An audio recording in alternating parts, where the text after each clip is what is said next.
Assalamualaikum warahmatullahi wabarakatuh. Alhamdulillahilladzi arsala rasulahu bil huda wa dinil haqq liyudhhirahu 'ala dini kullihi wa kafa billahi shahida.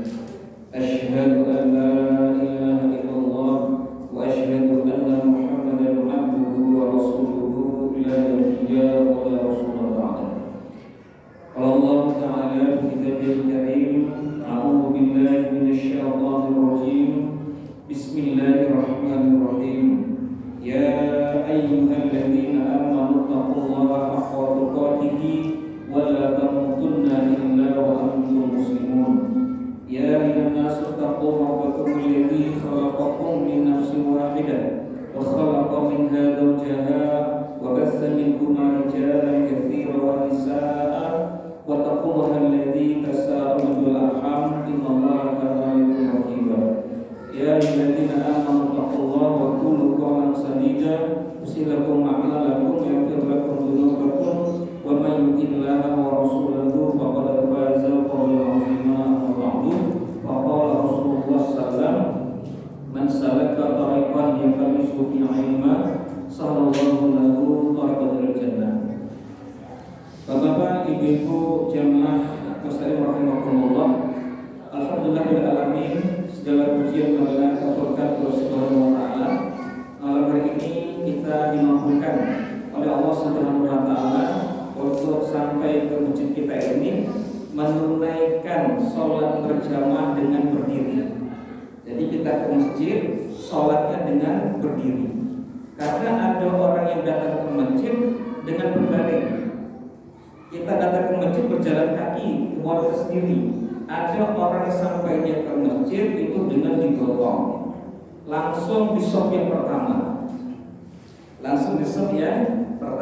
kita masih diberi kesempatan untuk bisa sholat berjamaah di masjid. Jamaah sholat berjamaah ini meskipun dalam mazhab Syafi'i sebagian yang mengatakan sunnah muakkad, tapi jika ada ulama yang membandingkan antara sholat di awal waktu, ya, tapi sendirian dengan sholat berjamaah yang waktunya agak diundur, mana yang lebih bagus? Kalau di awal waktu bisa azan langsung sholat sendirian, tapi diundur sedikit setengah jam dengan berjamaah, itu lebih afdal yang mana? Sebagian mengatakan lebih afdal meskipun tidak di awal waktu dengan berjamaah. Kenapa? Kalau sholat di awal waktu itu hukumnya sunnah. Tapi kalau berjamaah itu ada ulama yang menghukumnya wajib. Ada yang mengatakan wajib dan merupakan syarat sahnya sholat. Ada yang mengatakan wajib tapi bukan syarat sah sholat. Ada yang mengatakan fardu kifayah dengan berjamaah ini. Nah, maka sekali lagi jamaah Allah, kita bersyukur kepada Allah malam hari ini kita kembali bisa sampai ke masjid dengan kaki kita sendiri melakukan sholat berjamaah dengan sebaik-baiknya insyaallah. Salam salam semoga terlimpahkan kepada Nabi Muhammad SAW, kepada keluarganya, sahabatnya, tabi'in, tabi'in, dan orang-orang yang mengikuti mereka dengan baik di zaman. Jamaah Allah, pada pengajian yang lalu kita sudah membahas tentang keutamaan azan. Sebelumnya lagi tentang keutamaan wudu, keutamaan azan. Nah, habis setelah itu hari ini kita mengulangi tentang masalah sholat 5 waktu.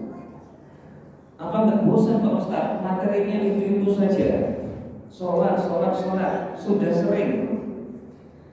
Walaupun sudah sering jamaah Allah, kenyataannya saudara-saudara kita yang belum menunaikan sholat 5 waktu masih sangat banyak. Bahkan ada yang menyebutkan 65% saudara kita Muslim di Indonesia ini belum sholat. Dulu pernah kita otak-atik, ya. 280 juta, 85% itu Muslim. Berarti sekitar 230 sekian juta yang Muslim di Indonesia.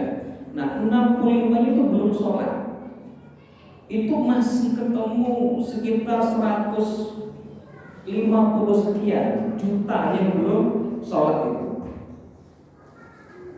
Jadi seandainya kita di masjid ini keluar dari masjid kita ini, lalu semuanya berdakwah, ngajak orang sholat, lalu dapat 15 juta orang yang sholat karena hasil dakwah kita di masjid kita ini, itu baru 1%-nya. Kalau kita ngajak dapat 15 juta orang, kalau dapat 15 orang, ya masih jauh sekali. Apalagi dapat 1 orang yang bisa kita ajak sholat, masih sedikit sekali, sedikit sekali. Jadi nggak boleh bosan tentang masalah sholat ini, ya, tidak boleh bosan. Dan ini bukan masalah yang ringan, ini tiang agama. Apalagi kajian kita ini tanbihul ghafilin, peringatan bagi orang-orang yang lalai. Artinya lalai itu bukan dia tidak tahu, dia sudah tahu, hanya saja dia tidak lakukan, itu namanya lalai. Maka terus perlu diingatkan. Saya punya ustadz yang dia itu malah pinginnya setelah khutbah Jumat itu nggak usah macam-macam materinya. Intinya ngajak sholat jamaah sudah. Setelah syarat rukunnya, wasiat takwa, kemudian sudah materinya ngajak sholat jamaah. Besok ngajak sholat jamaah lagi. Karena kenyataannya dari yang sudah kerjakan sholat pun, yang sholat berjamaah juga masih sangat sedikit. Jadi meskipun diulang-ulang, ternyata belum sesuai dengan keinginan kita. Yang belum sholat masih banyak, yang sholatnya belum ke masjid juga itu masih sangat banyak. Jamaah keluar dari Muhammad bin Al-Fadl radhiyallahu anhu, ya, dari Al-Hasan. Ya, Al-Hasan di sini maksudnya Hasan bin Ali radhiyallahu anhu, ya. Ini bersabda, "Masalus shalawatil khamsi kama salin nahrin jarin ala babi ahadikum." Perumpamaan selima waktu itu seperti sungai yang mengalir di depan pintu rumah kalian. Sungai yang mengalir di depan pintu rumah kalian. Kita agak sulit bayangkan, tapi bagi orang-orang yang memang rumahnya di pesisir sungai-sungai besar, itu langsung memang. Jadi rumahnya itu kalau dulu menghadapnya ke sungai, karena jalan lintasnya sungai. Dulu di daerah Mesuji Sri Tanjung dulu, itu ya sebelumnya rumahnya ada ke sungai, kemudian ada jalan baru dibalik rumahnya. Atau di peradaban sungai di kota-kota di Kalimantan itu rata-rata mereka menghadapnya ke sungai. Nah, Nabi mengatakan perumpamaan selima waktu itu seperti sungai yang kamasali nahrin jarin, seperti sungai yang mengalir ala babi haditu di depan pintu rumah kalian. Kathiril ma'i yang tasilu fihi kulla yawmin khamsa maratin. Ya. Kemudian salah satu dari kalian banyak yang banyak airnya, di mana setiap hari dia mandi di sungai itu 5 kali. Karena depan rumahnya ada sungai, dia mandi 5 kali di sungai itu. Fahaliyah berwalahi minad darani syai'un. Apakah masih ada daging kotoran yang tertinggal? Itu Nabi membuat gambar seperti itu. Padahal di Madinah itu nggak ada sungai, di Mekah nggak ada sungai, nggak ada pantai, di tengah padang pasir mereka. Sungai yang mengalir itu bayangannya indah sekali. Nah lalu dan mereka itu nggak mandi tiap hari. Makanya dalam bab sholat Jumat itu disunahkan untuk mandi pada hari Jumat. Karena kebiasaan mereka pada waktu itu, ya bahkan mungkin sekarang tidak mandi tiap hari, nggak seperti kita mandi 2 kali sehari. Nah, kan Nabi menggambarkan ya orang-orang yang nggak setiap hari mandi, lalu digambarkan mandinya 5 kali sehari. Apakah masih ada kotoran yang tertinggal? Itu Nabi mengajak berpikir seperti itu.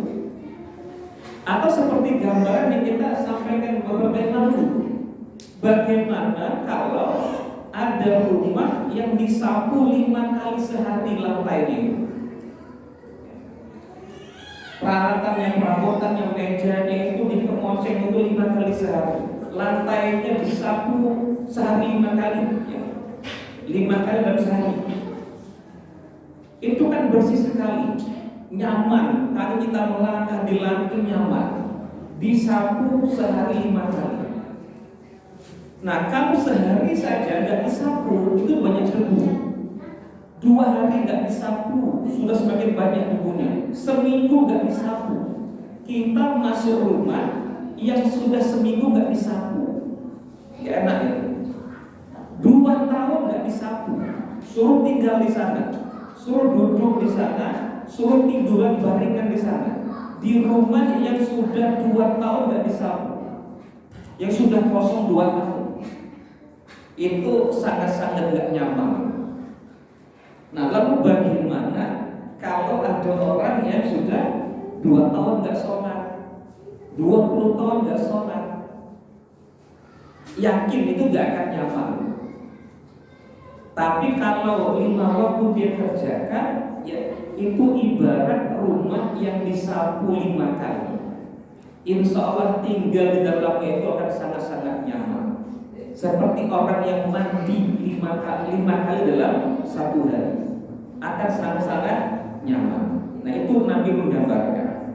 Nah, tetapi jamaah Allah ditambahkan di sini, maksud sholat 5 waktu itu dapat mensucikan dosa itu, ya, jika dikerjakan dengan khusyuk dan sempurna, ya, dengan khusyuk dan sempurna. Bagaimana khusyuk dan sempurna itu? Ya, artinya sempurna dia menyempurnakan tumaninahnya, bacaannya ya dibaca, meskipun bukan rukun tetap dibaca, apalagi kalau sampai paham maknanya, kemudian tumaninah dalam rukun-rukun itu dipenuhi. Nah, jika seperti itu sholatnya, maka berfungsilah sabda Nabi tadi itu, seperti satu sungai depan rumah kita yang jernih mengalir, lalu kita mandi 5 kali dalam sehari.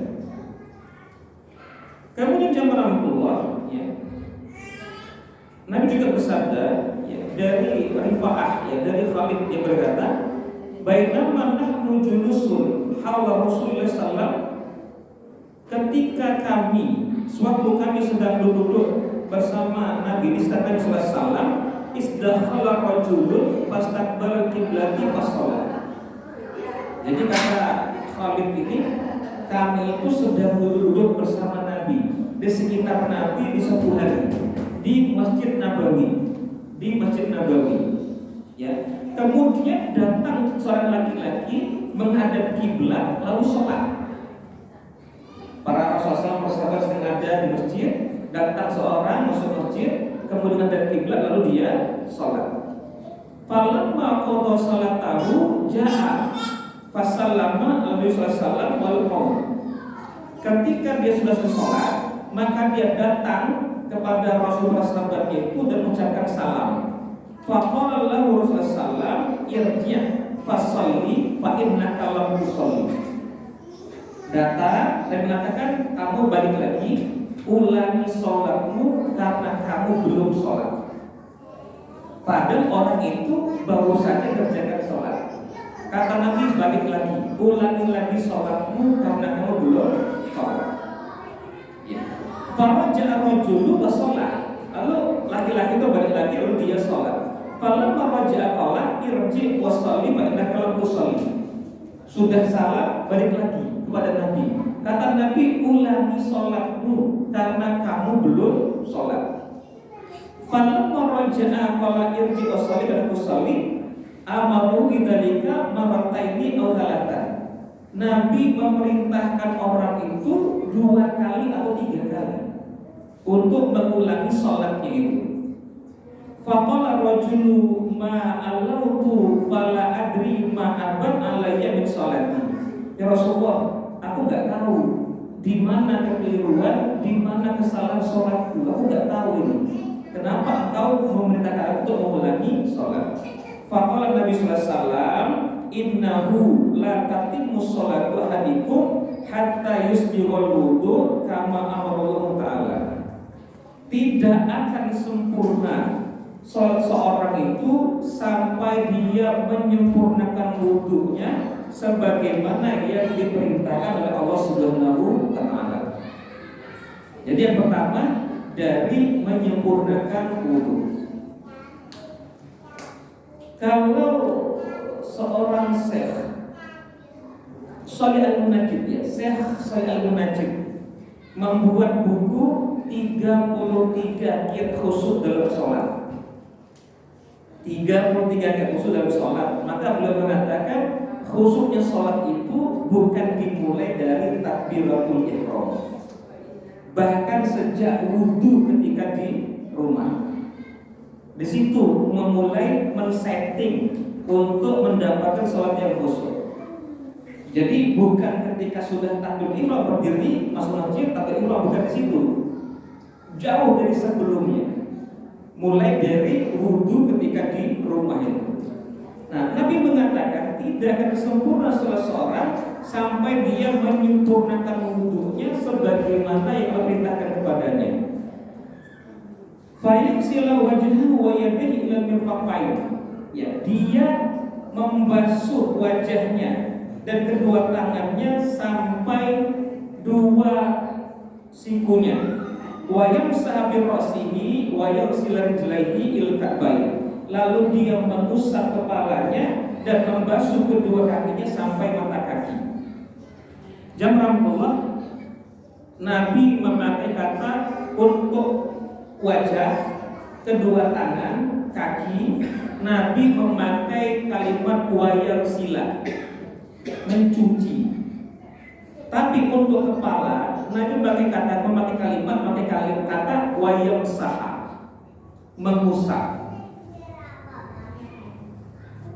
Beberapa yang lalu, ini video yang baru lagi, ya, ada seorang dosen bahkan di Medan, dia kembali membuat tutorial berwudu di pesawat pakai sprayer.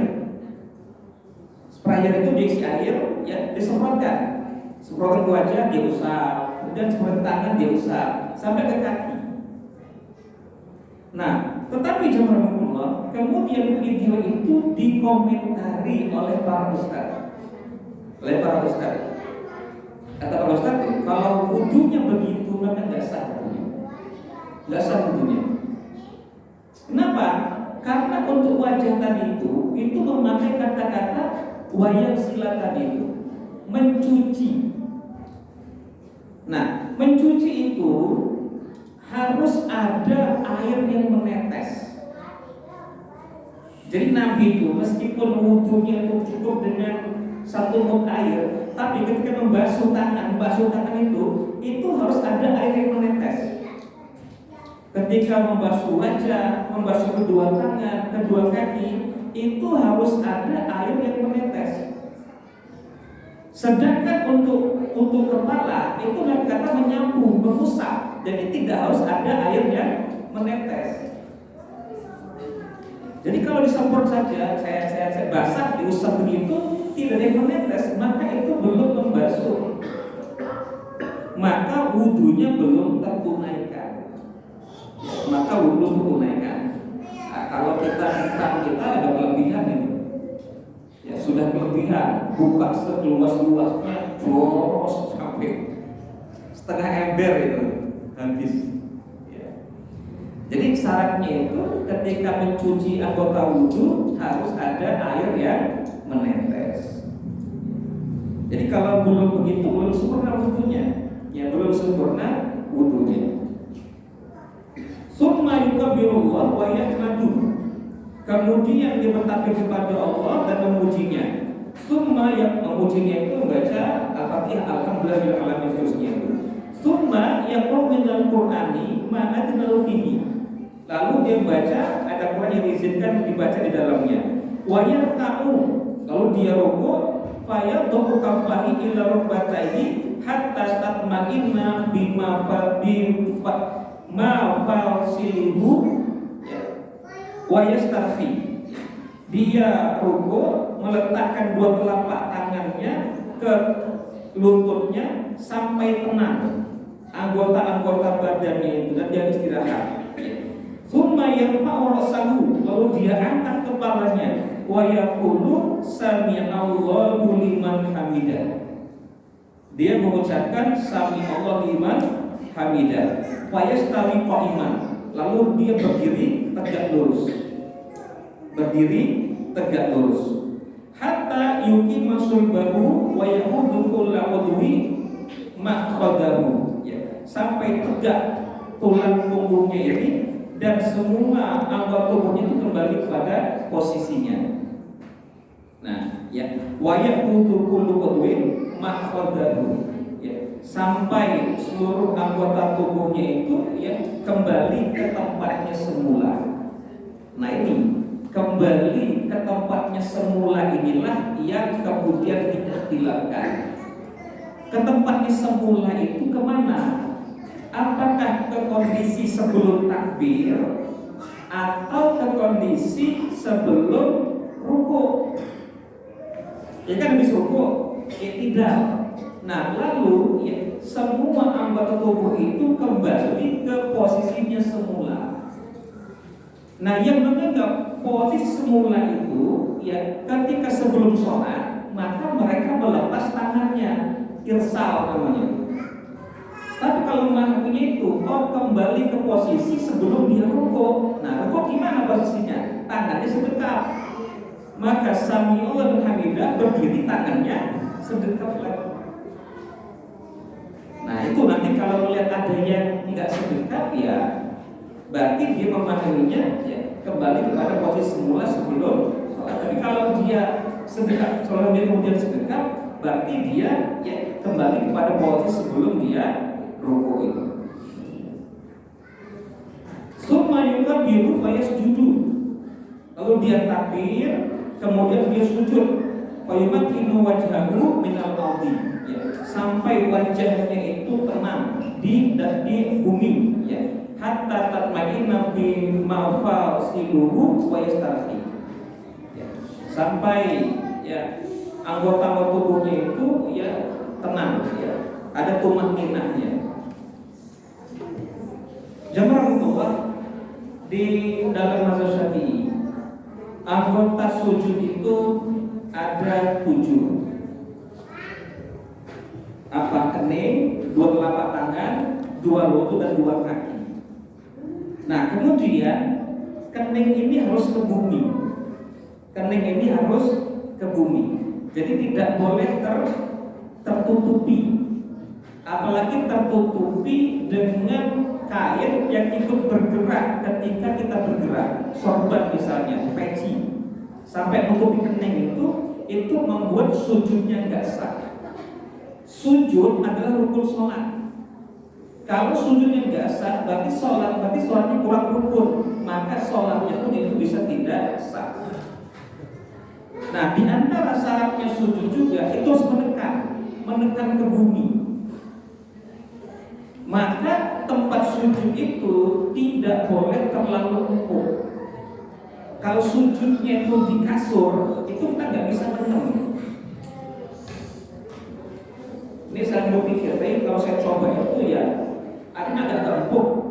Tapi ketika sujud itu ketika menekan itu masih tertekan sampai ke bumi, nggak mendal seperti di kasur. Dan seterusnya. Nah, kemudian Nabi mengatakan summa qala la tatimmu sholatu ahadikum hatta ya'malu dzalika. Tidak sempurna sholat kalian sampai kalian mengerjakan yang seperti itu.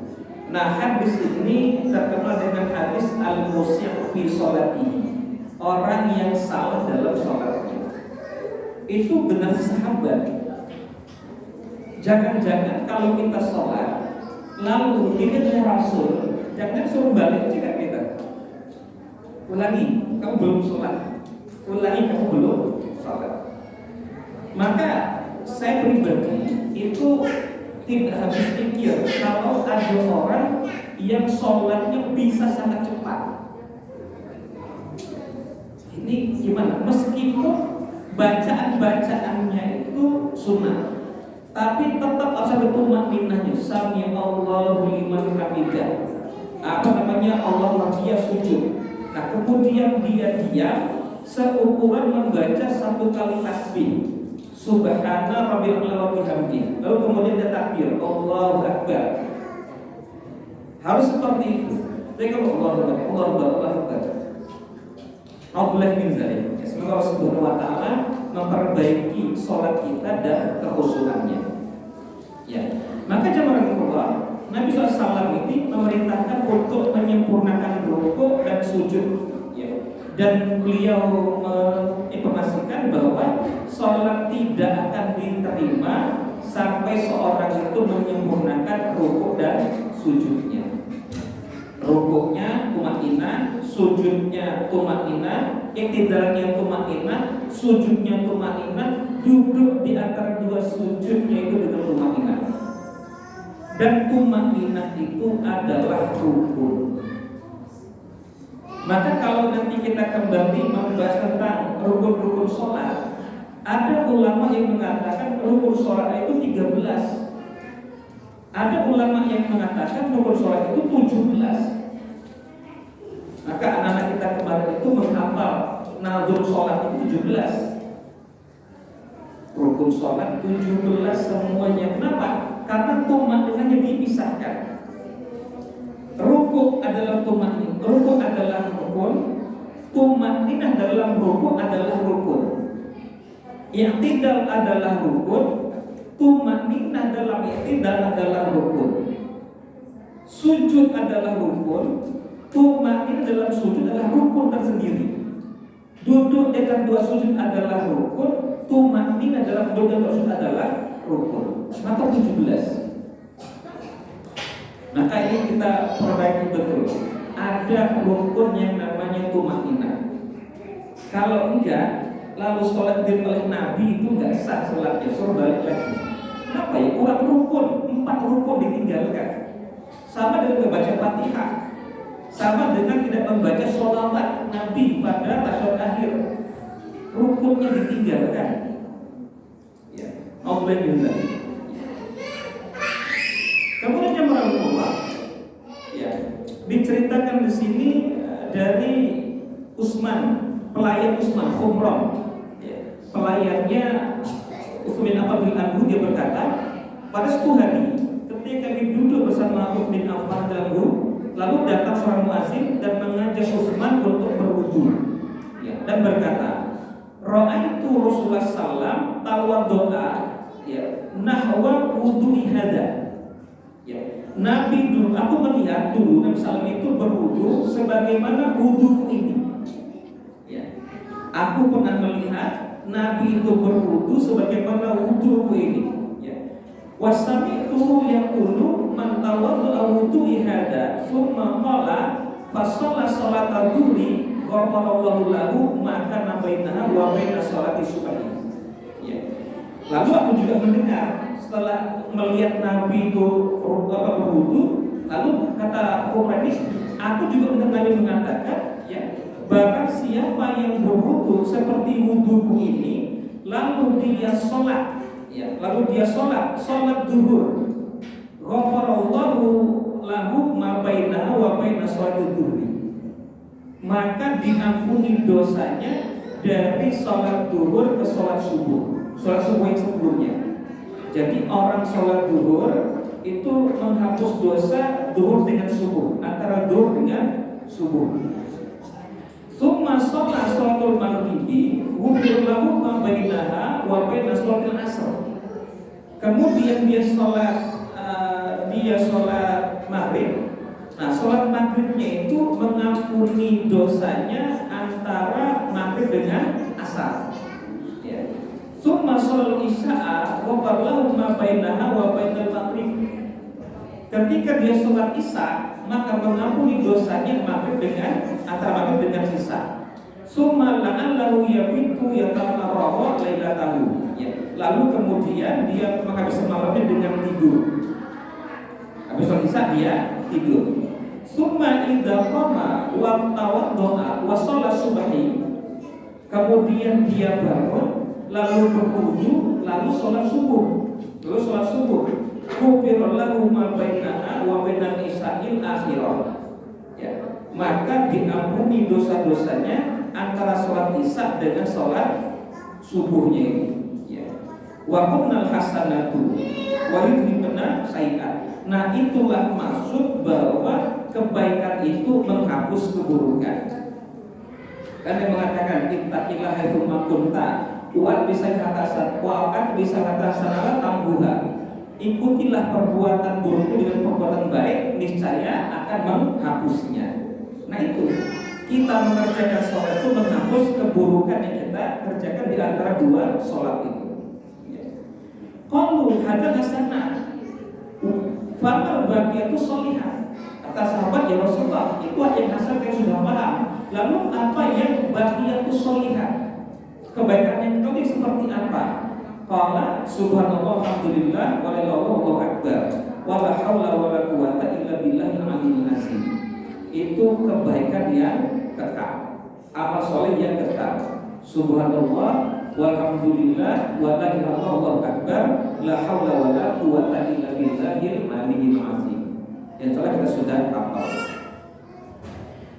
Kemudian jemaah Allah disampaikan juga dari Abdullah bin Mas'ud radhiyallahu anhu, dia berkata, barang siapa ingin menghadap Allah sebagai seorang muslim. Ini cita-cita kita ini. Kita yang ketika nanti menghadap Allah sebagai seorang, terhitung sebagai seorang muslim, maka hendaknya dia menjaga sholat fardu tepat pada waktunya.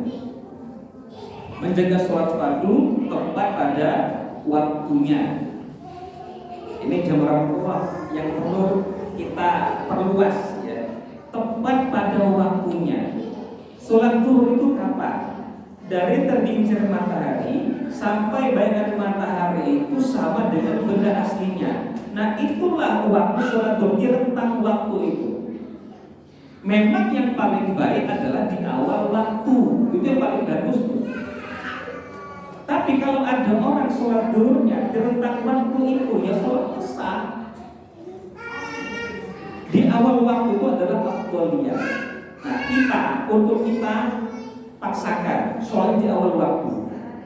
Tapi nanti kalau ada saudara kita karena kesibukannya, karena dia banyak halangan, ternyata sholatnya setengah jam, ya setelah azan zuhur misalnya, ini gak usah dijelek-jelekkan. Alhamdulillah dia sudah sholat dan dia sah sholatnya, dia tidak berdosa. Kenapa? Karena masih sholat pada waktunya. Meskipun kalau dari afdholiyahnya yang paling afdol adalah sholat di awal waktu. Jadi kita ini kalau untuk kita itu diketatkan. Kalau standar saya sholat di awal waktu. Kalau untuk orang lain beri ke lapangan. Sudah sholat zuhur jam 1 karena dia sibuk, masih juga kita celah juga. Ya, jangan seperti itu. Ya, sholat pada waktunya. Ya. Jadi barang siapa ingin menghadap Allah sebagai seorang muslim, maka hendaknya dia menjaga sholat fardu tepat pada waktunya. Karena Allah Ta'ala mensyariatkan cara-cara yang mengandung petunjuk pada nabimu. Dan sholat fardu berjamaah tepat pada waktunya termasuk sunnah nabimu. Sholat berjamaah itu adalah sunnahnya Nabi kita. Dikerjakan Nabi kita, diperintahkan oleh Nabi kita.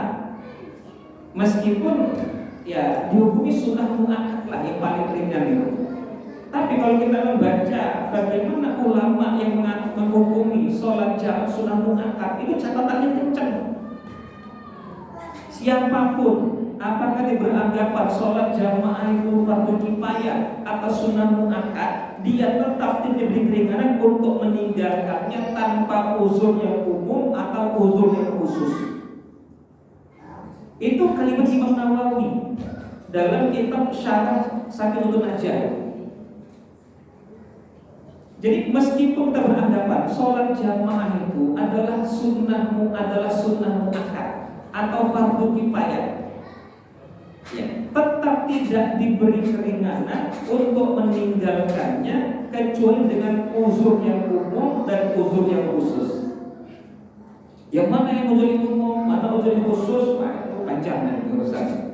Jadi kecuali ada uzur, meskipun beranggapan sholat jamaah itu sunnah muakkad misalnya. Jadi bukan sunnah cuma sunnah, tidak. Ulama yang mengatakannya sunnah itu tetap ya mengatakan tidak diberi uzur, kecuali tidak boleh meninggalkannya kecuali ada uzur. Nah, sholat jamaah itu adalah sunnah Nabi kita, sunnah Nabi kita. Jadi jangan diremehkan, jangan diremehkan. Demi Allah, seandainya kamu mengerjakan sholat di rumah masing-masing seperti halnya orang-orang yang tidak ajar sholat jamaah, maka berarti kamu telah meninggalkan sunnah Nabi-Mu. Sholat, laki-laki di rumah sholat, nggak ke masjid. Nah, minimal dia meninggalkan sunnah Nabi-nya, meninggalkan sunnah Nabi Muhammad SAW. Karena Nabi itu sholat di masjid.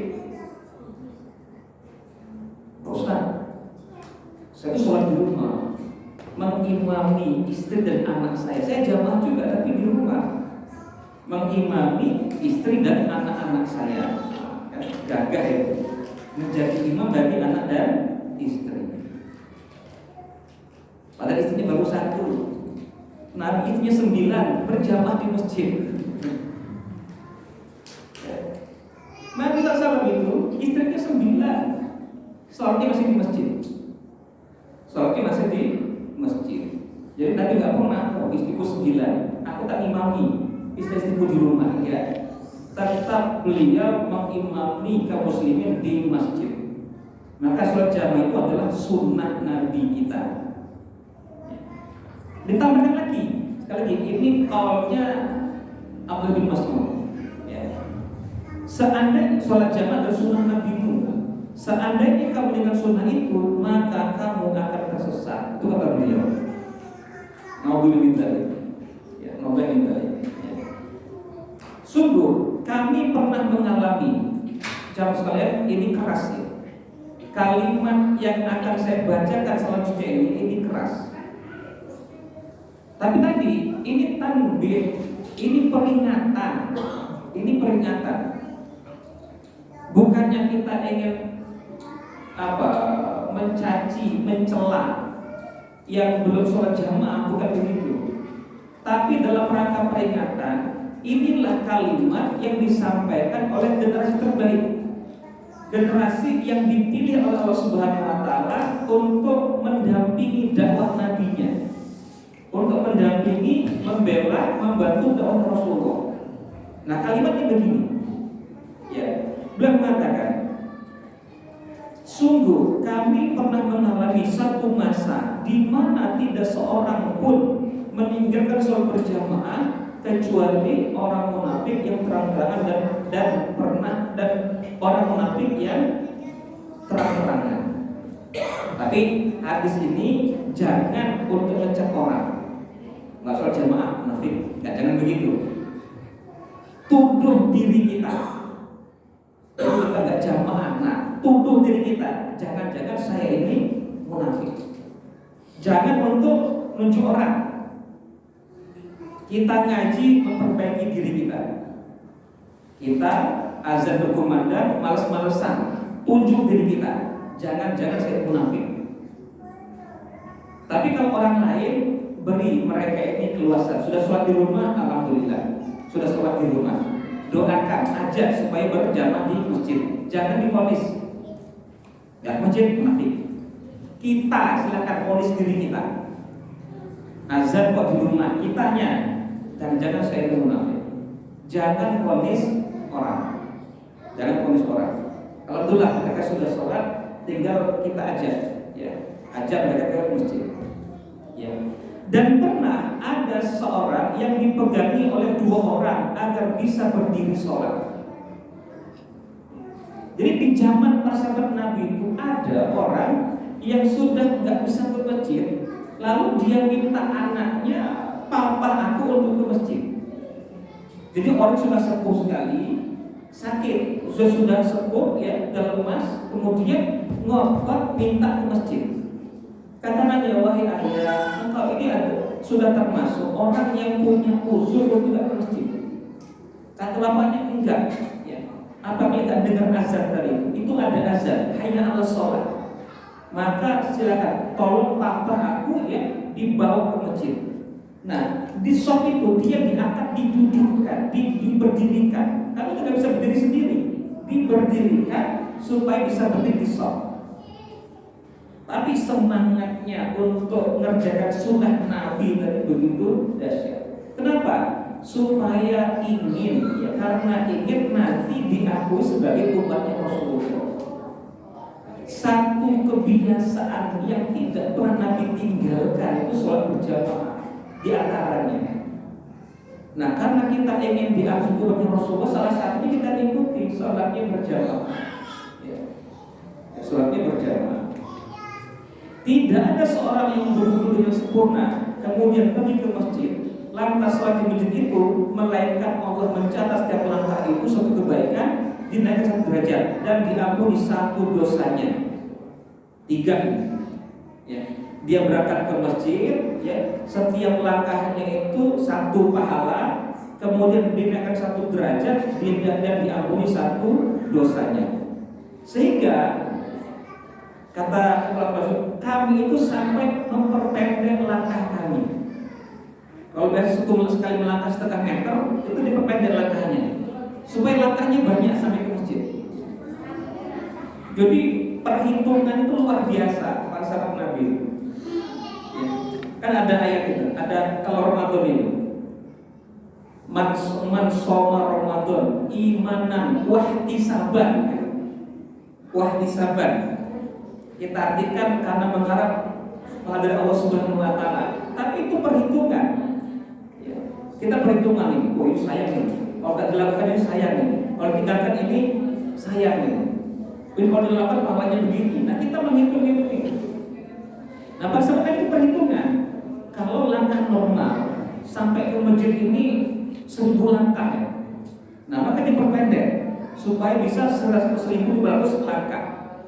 Kenapa? 1 langkahnya dapat 1 pahala, 1 langkahnya lagi ngangkat derajatnya, kemudian menghapus dosanya. Jangan lupa, ternyata begitu cara para sahabat Nabi, orang-orang terbaik yang dapat gelar radhiyallahu anhum itu ya dalam berinteraksi dengan sunnah Nabi. Sampai langkah ke masjidnya itu dipendek-pendekin supaya banyak. Sholat seorang dengan berjamaah lebih utama daripada sholat seorang sendirian 25 derajat. 25 derajat. 25 kali. Dan Jabir bin Abdullah dia berkata, "Aradna naklata ilal masjidi wal biqa'u hawla al-masjid lana khaliyatun." Ya, fabalagha Nabi sallallahu alaihi wasallam. Jadi di Mekah itu, di Madinah itu ada satu kabilah namanya Bani Salamah. Bani Salamah. Pemukiman mereka dengan Masjid Nabawi itu jauh. Jazakumullah. Dalam riwayat yang lain itu ada seorang sahabat yang rajin sholat jamaah, Kemudian suatu saat dia nggak ada dalam sholat jamaah. Kemudian bagaimana kalau nggak ada, yang dia sholat jamaah itu ternyata nggak ada. Nah ditanya mana dia? Ternyata dapat kabar dia meninggal dunia. Kemudian didatangi. Ternyata untuk sampai ke rumahnya itu membutuhkan waktu 2 jam ya. Membutuhkan waktu 2 jam. Jadi PP itu 4 jam di Masjid Nabawi pada masa Rasulullah. Tapi dia tidak pernah tertinggal waktu sholat jamaah. Nah ini Bani Salamah ini kampung mereka itu jauh dari Masjid Nabawi. Kemudian mereka melihat bahwa di sekitar Masjid Nabawi itu masih ada tanah yang kosong, Maka bagaimana kan? Kami ingin pindah rumah ke dekat Masjid Nabawi, karena di Masjid Nabawi itu masih ada tanah yang kosong. Ya. Fabalagha Nabi sallallahu alaihi wasallam. Kabar itu sampai kepada Nabi sallallahu alaihi wasallam. Fa'atana fi diyarina. Lalu Nabi datang ke kampung kami. Karena ada kabar Bani Salamah mau berdua desa pindah ke Masjid Nabawi, Nabi langsung datang ke kampungnya Bani Salamah ini. Ya. Faqala ya Bani Salamata, balaghani annakum turiduna an naklata ilal masjid, ya. Ilal masjid, ya. Wahai Bani Salamah, aku mendengar bahwa kalian punya niat mau memindahkan rumah kalian dekat dengan masjid. Qulna ya Rasulullah, ya. Ba'uda annal masjidu wal biqa'u haulahu khaliyatun. Ya Rasulullah, rumah kami ini jauh dari masjid. Sedangkan di dekat masjid itu masih banyak tanah yang kosong di Nabawi. Faqala, Nabi mengatakan, ya Bani Salamata, dia rukum fa inna tuktabu atharukum. Wahai Bani Salamah, ya, tetaplah di rumah kalian, tetaplah di kampung kalian, karena bekas-bekas telapak kaki kalian itu akan dicatat. Jadi langkah kalian itu akan dicatat sebagai amal soleh. Kalau kalian tetap di kampung kalian, berjalan di Masjid Nabawi itu dicatat sebagai amal soleh. Itu kalau bisa dijamin rumahnya jauh tetap ke masjid. Kalau kita hari ini jadi alasan, kalau ke masjid jauh. Ya kalau begitu ya mending dekat masjid rumahnya. Tapi Bani Salamah ini ya meskipun jauh tetap ke masjid. Kata Nabi itu lebih bagus karena langkahnya lebih banyak dan semua itu nanti ada catatannya atau atarokum. Qala fama wadna an takuna bi hadratil masjidi lima qala Nabi sallallahu alaihi wasallam alladzi qalahu. Ya, maka kami tidak ingin lagi tinggal dekat masjid mengenai sabda Nabi itu. Jadi Bani Salamah tadi membatalkan keinginan mereka itu untuk pindah ke dekat masjid karena mengatakan rumahmu jauh dari masjid, maka setiap langkahmu itu akan dicatat oleh Allah Subhanahu wa taala. Jamaah kita stop dulu untuk adzan Isya. Assalamualaikum warahmatullahi wabarakatuh.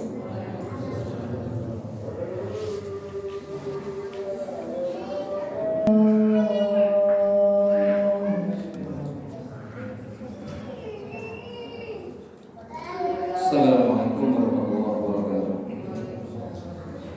Jangan lupa kita tambahkan lagi beberapa hadis riwayat tentang masalah sholat ini. Mudah-mudahan ini menyegarkan, menggugah ya, kita untuk tetap bersemangat istiqomah dalam menegakkan sholat. Dari Ubadah bin Samit radhiyallahu anhu, beliau ini sahabat Ansor, termasuk tokohnya orang Ansor. Beliau mengatakan, barang siapa berwudu dan menyempurnakan wudunya, sedulang-ulang ini, berwudu dan menyempurnakan wudunya, kemudian berdiri untuk mengerjakan sholat, lalu menyempurnakan rukuk, sujud dan bacaan di dalamnya, menyempurnakan rukuk, sujud dan bacaan di dalamnya, maka sholat itu akan berkata, semoga Allah menjaga kamu sebagaimana kamu telah menjaga aku. Kemudian dinaikkan ke langit dengan bersinar dan bercahaya. Pintu-pintu langit dibuka untuknya sehingga dia sampai ke hadapan Allah yang maha pemberkah lagi maha tinggi, lalu memberikan syafaat kepada orang yang mengerjakannya. Salat memberikan syafaat bagi orang yang mengerjakannya. Akan tetapi apabila rukuk, sujud dan bacaan dalam salat disia-siakan, dia salat tapi rukuk gak tumanina, i'tidal gak tumanina, sujud gak tumanina, bacaannya disia-siakan, bacaan disia-siakan, gak sempurna, maka sahabat berkata, semoga Allah menyia-nyiakan kamu sebagaimana kamu telah menyia-nyiakan aku. Kemudian dinaikkan ke langit dengan gelap sehingga sampai ke langit, namun pintu langit tidak terbuka untuknya. Artinya sholatnya tidak diterima. Ngerinya lagi, Kemudian sholat itu dilipat sebagaimana kain kenlap. Sholat kita itu dilipat sebagaimana kita melipat kenlap, lalu dilemparkan ke wajah orang yang mengerjakannya. Kan gombal itu dilemparkan ke wajah kita. Ini kalau sholatnya asal-asalan, sholatnya nggak diterima, sholatnya dibalikkan, dilemparkan ke wajah kita. Maka jamaah, sekalian sudah sholat itu mari kita sempurnakan. Daripada sholat waktunya sama, capeknya sama, nggak diterima, dilempar ke muka kita lagi, dilempar ke muka kita lagi. Maka mari kita sempurna sholat kita ini. Kemudian dari Al-Hasan, Nabi sabda, "Amma ukhbirukum bi aswa'in nasi sariqatan." Maukah aku tunjukkan kepada kalian seburuk-buruk pencuri, seburuk-buruk orang yang mencuri? Qalu man wa Rasulullah? Siapa dia Rasulullah? Qala alladzi yasriqu min sholatihi, yaitu orang yang mencuri dalam sholatnya. Qalu wa kaifa yasriqu min sholatihi? Bagaimana orang mencuri dalam sholat Rasulullah? Qala la yatiqu ruku'aha wa la sujudaha. Itu orang yang tidak menyempurnakan rukuknya dan tidak menyempurnakan sujudnya. Dan yang seperti ini jamaah Rasulullah itu masih banyak. Allahu Akbar, Allahu Akbar, Allahu Akbar. Itu masih banyak. Rukuk tidak disempurnakan, sujud tidak disempurnakan. Itu kata Rasul mencuri. Dan seburuk-buruk pencuri, seburuk-buruk pencuri. Jadi masih penekanan kepada tumaninah dalam sholat. Kemudian dari Salman Al-Farisi, dia berkata, sholat itu seperti timbangan. Sholat itu seperti timbangan. Barang siapa menempati timbangannya, artinya syarat rukunnya itu dipenuhi, maka dia diberi kecukupan. Dan barang siapa yang mencuri timbangan, enggak jujur dalam timbangan, maka kamu telah mengetahui ancaman Allah terhadap pencuri timbangan.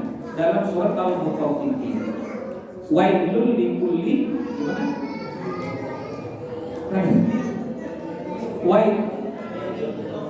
Wailul lil mutaffifin, maka neraka wailah, kecelakaanlah bagi orang-orang yang curang. Jadi ada laknatnya.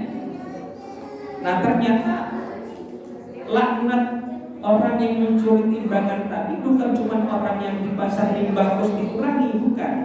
Termasuk orang yang mengurangi rukun sholatnya, kena laknat dalam surat Al-Mutaffifin. Dan apapun yang ada laknatnya, ada ancaman nerakanya, itu dosa besar. Jadi setiap yang ada ancaman nerakanya, wailul lil mutaffifin, maka neraka wailah bagi orang-orang yang curang, maka itu dosa besar. Nah ternyata tidak menyempurnakan rukun-rukun sholat itu masuk dalam al-mutaffifin, orang-orang yang curang, orang-orang yang curang. Jamaah, hadis-hadis tentang sholat ini cukup banyak.